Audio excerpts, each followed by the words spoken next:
Hey y'all, it's Candace, master educator and creator of this channel, A Space for the Divine Feminine. I'm hoping that these videos lend and support your personal growth journey. And if you find value in any of the videos that are presented, please click like, click share, and or comment in the comment section. And don't forget to press subscribe by clicking on the lipsticks. Now, with that being said, let's get started. I'd like to start each video with a power thought by Lewis Hayes, just to get us going in the right direction. So let's see what card comes out. I'm going to shuffle the deck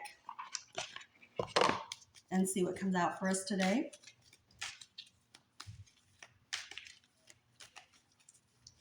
Okay. Ooh, this is a good one. Okay. I balance my masculine and feminine sides. The back says, the masculine and feminine parts of me are in perfect balance and harmony. I am at peace and all is well. Starting with a place from safety, I think that's always a good foundation. In the last video, we discussed core values. And I believe that that is the foundation for any decision that we need to make. And that's how we get to show up in the world, when we're concrete on the decisions we make and why we make them. So if you think about it, we are the sum total of our decisions. So it's very important that we understand why we're making the decisions and if those decisions are best for us. I have a few notes written down. I had some downloads, so I want to make sure that I don't miss out on what I was trying to say. So hopefully you were able to get 5 core values. And if you're just finding this video, then please make sure that you get an opportunity to not only put down your core values, but why they're your core values. And you can start with 5, and I'm sure you have way more, but 5 is pretty good, and maybe even 10.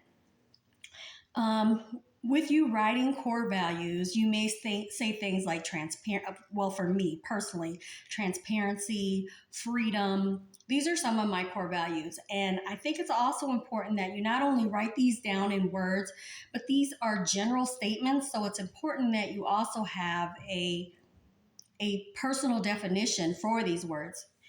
For example, for me, freedom represents the ability to have flexibility in the choices that I make.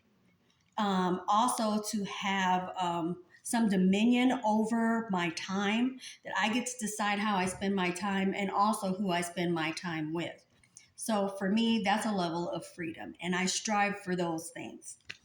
And those are kind of the reason, those are backups. When I go to make decisions, I start to think, okay, does that represent me? And I say that freedom is my core value.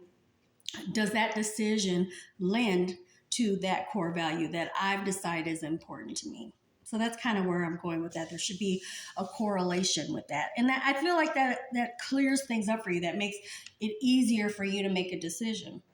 Yeah. Okay. Let's see. I'm not gonna assume anyone's knowledge base. So I hope that, just the fact that it may be redundant for you or something that you already know, just lend some respect and know that not everybody has this information available to them, which is one of the reasons why I'm coming forward with it. Because I feel like strengthening the divine feminine will only help with going forward in this world. I mean, right now I just kind of feel like, not getting on a soapbox or anything, but I just kind of feel like we're overrun with how the masculine shows up in the world. And I feel like we just need to make that push. We need to get a little bit stronger, and we need to make our voices heard, because it's not a political statement. Being the divine feminine, I feel like there's just added traits that we can add that make the solutions and the resolutions for problems that we're facing just that much more balanced. And that's what I'll say about that. So we started out with the core values, and I think that it's also important that you identify your strengths. Now, You may be familiar with Clifton Strengths Finder, and that is a great tool for you to identify.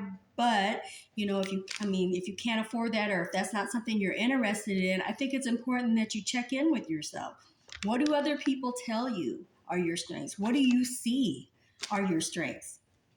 And then also setting up priorities. These are the foundational pieces of building a foundation that you can act from and that people can count on, because this is how you're going to show up in the world. You're going to show up with your core values. You're going to show up with your priorities. You're going to show up with your strengths. And that in itself is going to bring confidence.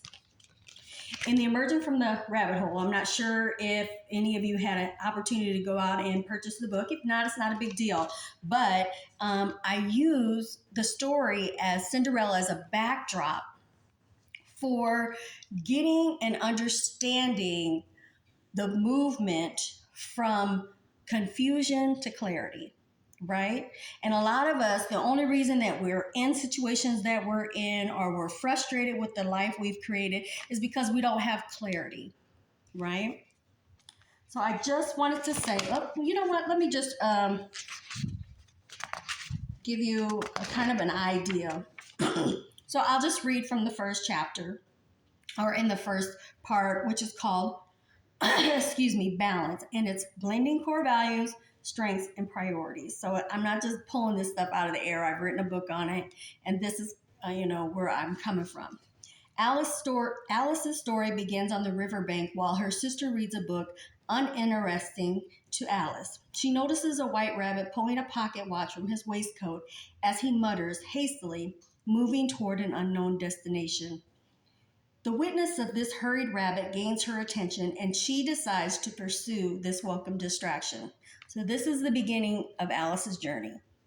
And I'm pretty sure everybody's aware on some level of Alice in Wonderland. If not, I'm kind of giving you an idea of what the story is so you can move forward. Okay, the interpretation that I have for that is, what are the distractions that draw your attention? The distraction that allows you to stop coming to conclusions about your life path. It quickens the pace and excites you again, right?